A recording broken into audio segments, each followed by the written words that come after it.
இப்படி ஒரு சம்பவம் நடக்கும்னு நான் கொஞ்சம் கூட நினைச்சு பார்க்கல.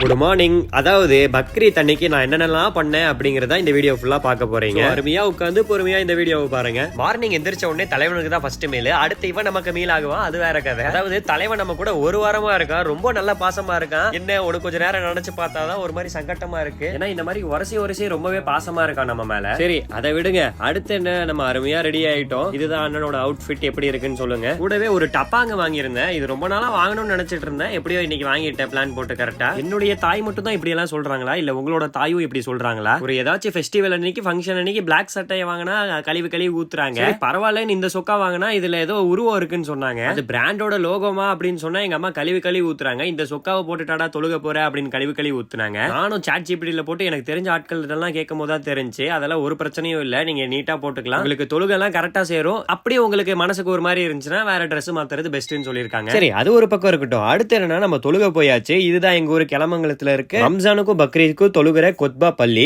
அங்க பாத்தீங்கன்னா போய் தொழுதாச்சு. தொழுது முடிஞ்ச உடனே தான் நமக்கு ஏகப்பட்ட வேலை இருக்கு. அதாவது என்ன மாதிரிக்குன்னா மல்டிபிள் ஒர்க் பண்ண வேண்டியதா இருக்கு. இப்ப பாத்தீங்கன்னா கறிக்கடை பாயா மாறிட்டேன். ஏன்னா பக்கா கறிக்கடை பாய் மாதிரி இருக்குன்னா இப்ப நம்மளோட டூல்ஸ் எடுத்துட்டு நம்ம என்ன அடுத்து ஆடை எடுத்து முடிச்சுட்டு அதுதான் இது பண்ணணும். கறியை 3 பங்கா பிரிக்கணும். அந்த 3 பங்கை பக்காவா பேக் பண்ணி வைக்கணும். அதுதான் அடுத்த வேலையை. அடுத்தது பிரியாணி ரெடி பண்ணணும். நம்ம செஃப் தான் இருந்தாலும் சமைக்கலாம் நினைச்சா அதுக்குள்ள வீட்லயே செஞ்சு முடிச்சிட்டாங்க. கூடவே வெங்காயம் நறுக்க சொன்னாங்க. என்ன நான் வேகமா கிளம்பி வெளியே வந்துட்டேன். ஏன்னா குளிக்கிறதுக்கு போடும் அப்படின்னு சொல்லி வந்துட்டேன்.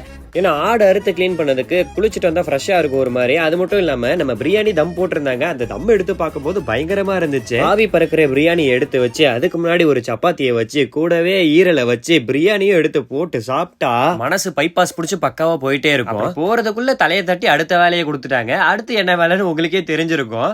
இப்பதான் நம்ம டெலிவரி பாயா ஒர்க் பண்ணிட்டு இருக்கோம். மல்டிபிள் வேலை பார்ப்போம்.